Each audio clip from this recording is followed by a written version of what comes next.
तो आज फिर मैं आप लोगों के सामने एक नए वीडियो के साथ।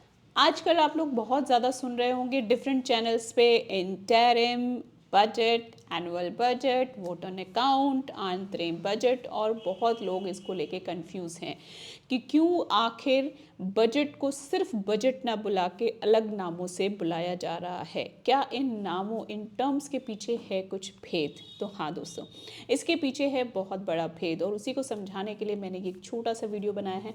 एंड तक देखना, पूरा कॉन्सेप्ट क्लियर हो जाएगा। ठीक है। सो सबसे पहले इसे समझने के लिए कि इंटरिम और एनुअल बजट ये एक हैं, अलग हैं, और उनमें क्या बेसिक डिफरेंस हैं, हमें समझना होगा हमारा इलेक्शन सिस्टम। तो भारत देश में इलेक्शन सिस्टम काम कैसे करता है। हमारे यहाँ एक सरकार 5 साल तक काम करती है और उसके बाद हम दोबारा से इलेक्शंस में जाते हैं। अगर अभी हम बात करें तो लास्ट ईयर हमारे यहाँ जो इलेक्शंस हुए थे वो हुए थे साल 2019 में, और अब हमारे यहाँ जो इलेक्शन है वो है इस साल, जो कि है साल 2024। तो क्या ये इलेक्शन जो है वो बजट को डिफरेंस दे देता है? उसके लिए आप लोगों को समझना होगा कि क्या डिफरेंस होता है बजट में। एक्चुअल में बजट को हम क्या समझते हैं और वो क्या काम करता है, कैसे आता है, उसका पूरा प्रोसेस। तो वैसे मैंने इसके ऊपर एक फुल फ्लेज वीडियो जो है डिटेल्ड वो डाली हुई है, यहाँ हम सिर्फ इसके ओवरव्यू की बात करेंगे। तो दोस्तों, फरवरी में हमारे जो भी रूलिंग गवर्नमेंट होती है, जो कि इस वक्त है बीजेपी, वो गवर्नमेंट के जो फाइनेंस मिनिस्टर होते हैं, वो फाइनेंस मिनिस्टर हमें प्रेजेंट करते हैं एक बजट। ठीक है। उस बजट को अब मैं यहाँ पे बताना चाहूँगी कि बजट का मतलब क्या होता है। जो टेक्निकल टर्म्स है वो आप जाके चेक करिएगा, ठीक है, कि क्या क्या कॉन्सेप्ट रहते हैं, कैसे काम करता है। बट अगर हम बात करें कि बजट है क्या, सो इसे हम समझेंगे इन 3 एस्पेक्ट्स में। कि जब बजट आता है तो वो हमें बताता है कमाई, कि ये साधन होंगे जिससे सरकार पैसा कमाएगी, जिसमें कि आपसे वसूलने वाला टैक्स, चाहे वो डायरेक्ट हो इनडायरेक्ट हो, ठीक है, बैंकों से आने वाली उसकी डिफरेंट कमाई, या फिर रेलवे से आने वाली, जो गवर्नमेंट के सेक्टर्स हैं वहाँ होने वाली कमाई, वो है सब उसकी कमाई। फिर वो ब्यौरा देती है अपने खर्चे का, कि मैं कहाँ कहाँ खर्चा करने वाली हूँ, मैं इस बार एक नई ट्रेन निकालने वाली हूँ, मैं इस बार बहुत सारा इंफ्रा डेवलप करने वाले हैं, हम लोगों के लिए घर बनाने वाले हैं, ये सब हैं गवर्नमेंट के खर्चे। हॉस्पिटल बनाएंगे, स्कूल बनाएंगे, इस सब की डिटेल गवर्नमेंट देती है। फिर वो बताती है कि जो मेरे पास कमाई आई और जो मैंने खर्च किया, इसमें बैलेंस बना कि नहीं बना, कमाई ज़्यादा और खर्च कम रहा, या खर्च ज़्यादा और कमाई कम रही, ठीक है, उसे हम डेफिसिट और सरप्लस बजट कहते हैं। ठीक है।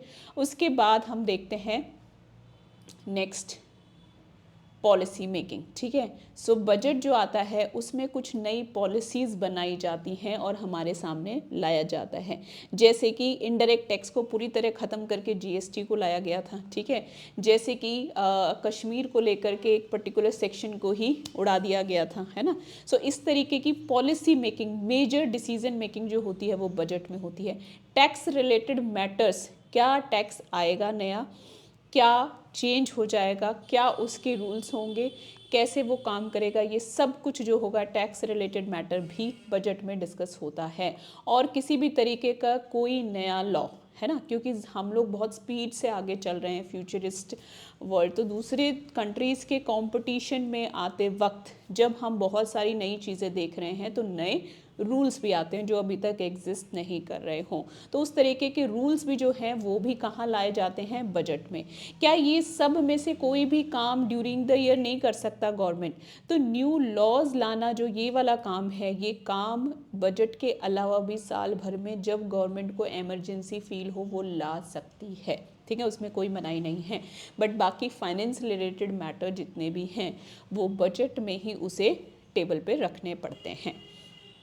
अब हमने समझ लिया कि बजट क्या क्या करता है। ठीक है। अब हम देखते हैं इनका टेक्निकल प्रोसेस क्या होता है।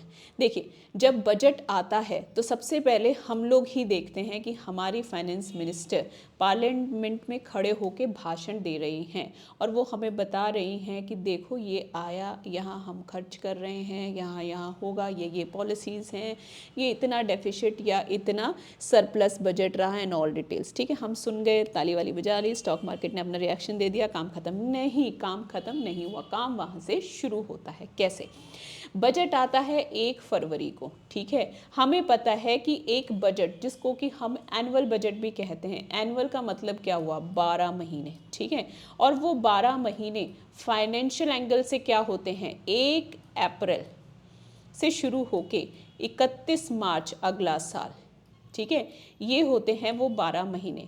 तो 1 फरवरी को फाइनेंस मिनिस्टर आके बताता है कि ये आने वाला 1 साल जो होगा, इसमें हमारी ये प्रोजेक्शंस हैं। ठीक है, इसे रखा जाता है पार्लियामेंट में और वहाँ मेंबर्स करते हैं इसके ऊपर डिस्कशन कि क्या ये जो रखे गए एक्सपेंस हैं या जो बताई गई इनकम्स हैं या जो नए पॉलिसीज़ हैं, क्या ये सब सही हैं, नहीं हैं, इस पर डिस्कशन होता है। और जो भी पॉलिसीज़ या थिंग्स एक डिबेट को कॉल करते हैं, वहाँ डिबेट्स भी होते हैं। तो काफ़ी चीज़ों को ड्रॉप किया जाता है, एग्जीक्यूट किया जाता है और सब कुछ होने के बाद जो यहाँ से फाइनल पेपर्स तैयार होते हैं वो जाते हैं प्रेसिडेंट के पास साइन होने के लिए। जी हाँ, जब प्रेसिडेंट उसको साइन कर देते हैं तो फिर वो बन जाता है फाइनेंस बिल और उसको हम अडॉप्ट कर लेते हैं 1 अप्रैल को। तो उसके अकॉर्डिंगली ही सब कुछ एग्जीक्यूट होता है। ये है इसका टेक्निकल प्रोसेस जो बजट आता है 12 महीने के लिए। ठीक है, अब बात आती है तो इंटरिम और एनुअल बजट क्या हुआ। अब बड़े ध्यान से सुनिएगा। जब हम बात करते हैं इंटरिम डिविडेंड की, इंटरिम बजट की, और जब हम बात करते हैं एनुअल बजट की, तो इंटरिम बजट का मतलब हुआ हिस्सा, है ना, कुछ बीच में, है ना। सो इंटरिम जो बजट होता है ये पूरा साल के लिए नहीं आता, ये आता है कुछ पीरियड के लिए। लेकिन वो कुछ पीरियड के लिए लाने की क्या ज़रूरत है? देखिए, हमारे यहाँ जो साल होते हैं उसमें एक साल होता है जिसमें इलेक्शन होते हैं एक सरकार के पास। ठीक है, और उसके बाद 4 साल होते हैं जब वो नॉर्मली अपना काम संभालती है। ठीक है, सो वो जो साल होता है इलेक्शन का, उस साल में हमारे पास आते हैं 2 बजट्स। ठीक है, और जो रेगुलर ईयर होता है उसमें हमारे सामने रखा जाता है एक बजट पूरे साल के लिए। जैसे कि हम एग्जाम्पल लें तो 2023 में 1 फरवरी को जो बजट रखा गया वो कब तक वैलिड है? वो वैलिड है 31 मार्च 2024 तक। ठीक है, यानी कि यहाँ तक के खर्चे, कमाई, पॉलिसी, सब चीज़ों का डिस्कशन और अप्रूवल ऑलरेडी गवर्नमेंट के पास है। लेकिन अभी नई गवर्नमेंट कब आएगी? हमें पता है कि इलेक्शंस जो हैं वो अप्रैल से मई के बीच में होंगे, है ना। उसके बाद उसकी गणना, डिक्लेरेशन, उस सब में भी टाइम लगता है और फिर जो नई गवर्नमेंट आएगी वो शपथ लेगी, अपना कार्यभार संभालेगी, वो सारा एग्जीक्यूशन भी होता है। इस सब में कुल मिला के मैं ये बात करती हूँ पास्ट को देखते हुए कि जुलाई तक सब सेटल हो जाता है और हम मान लेते हैं 1 जुलाई के बाद हमारे पास हमारी नई सरकार होगी। लेकिन अप्रैल से लेकर के और जुलाई तक क्या गवर्नमेंट को कोई भी मैंडेटरी एक्सपेंसेस या कोई भी तरीके के खर्चे कुछ भी करने की ज़रूरत नहीं पड़ेगी? तो ऐसा तो नहीं है, क्योंकि ये मेजर चंक है, ये छोटा सा टाइम नहीं है। अप्रैल, मई, जून, 3 मंथ्स, राइट। 31 मार्च तक के तो अप्रूवल्स हैं, बट यहाँ अगर अप्रूवल्स नहीं होंगे तो क्या गवर्नमेंट खर्चा कर पाएगी? The answer is no. तो इसी चीज़ को टेक केयर करने के लिए ये आया इंटरिम बजट, जिसको हम वोट ऑन अकाउंट भी बोलते हैं या फिर हिंदी में हम अंतरिम बजट भी बोलते हैं। देखिए, जब हम बात करते हैं वोट ऑन अकाउंट और इंटरिम बजट, ठीक है, इसके अंदर एक थिन लाइन का डिफरेंस है, वो मैं आप लोगों को अभी बताऊंगी। ठीक है, सो यहाँ पे ये जो कॉन्सेप्ट है एनुअल बजट का, ये क्या रहा? ये रहा नॉर्मल ईयर्स। तो यहाँ पे इंटरिम बजट कब आता है? In the year of elections, जो कि कौन सा साल है? ये वाला। तो क्या इस साल में इसका जिक्र होगा? हाँ, हर साल जिस साल इलेक्शंस होते हैं हम 2 बार बजट फेस करते हैं, एक अभी फरवरी में और एक जो सरकार चुन के आएगी, ठीक है, हक उसका है कि वो डिसाइड करे कि उस साल के खर्चे, कमाई और पॉलिसीज़ कैसी हो, तो वो जुलाई में आके ये डिसाइड करेगी। तो दूसरा बजट हम फेस करेंगे जुलाई में, जिसको हम बोलेंगे फाइनल बजट या फिर एनुअल बजट। ठीक है, तो वो आएगा हमारे पास जुलाई में। सो अभी आने वाला जो है this is interim budget. So I hope this technicality you have understood.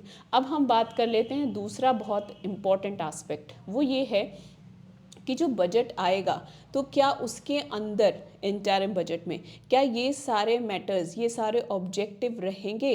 सो आप मुझे एक बात बताइए, जो प्रोसेस थी वो क्या थी बजट की? वो प्रोसेस ये थी कि वो डिस्कशंस और डिबेट्स के बाद सब लोग जब सहमति दिखाएंगे, फिर गवर्नमेंट को ये हक दिया जाएगा कि हाँ आप ये पॉलिसी या ये चीज़ें ला सकते हैं।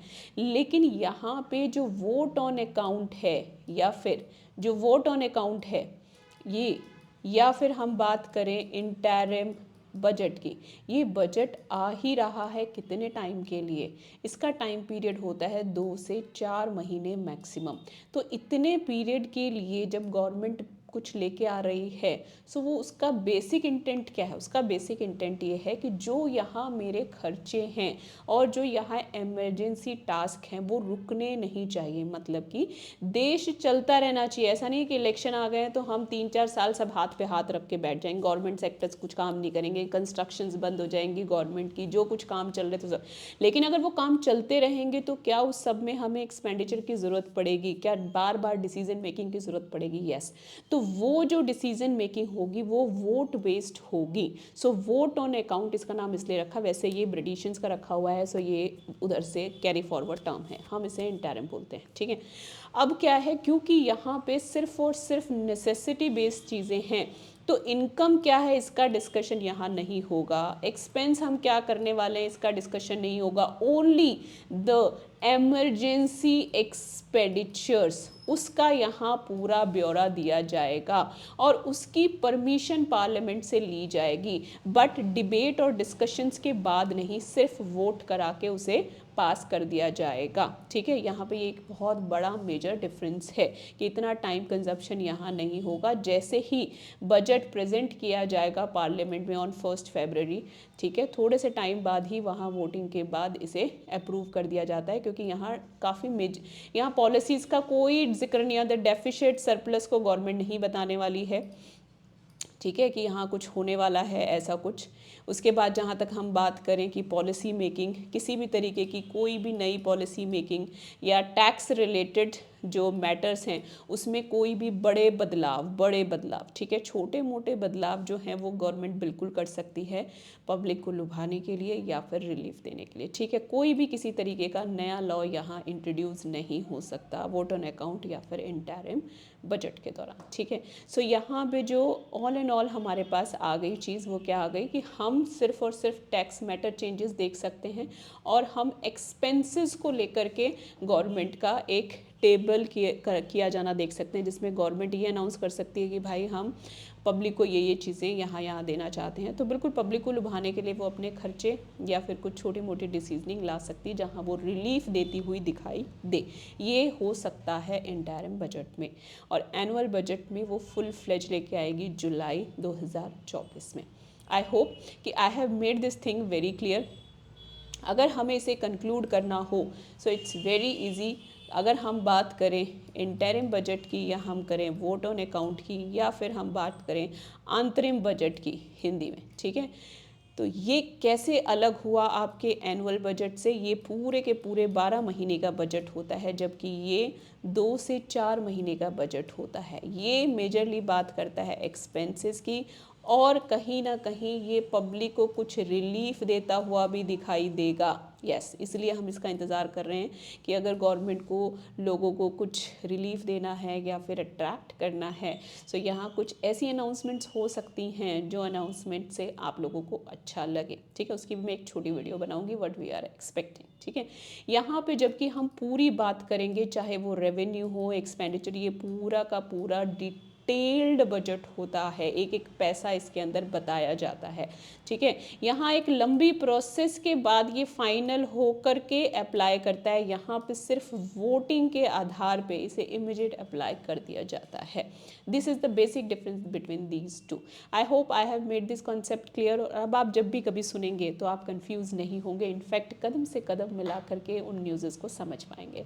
तो अगर आपको मेरी वीडियो अच्छी लगी हो तो आप इसे शेयर, सब्सक्राइब और लाइक करना ना भूलें। Thank you so much.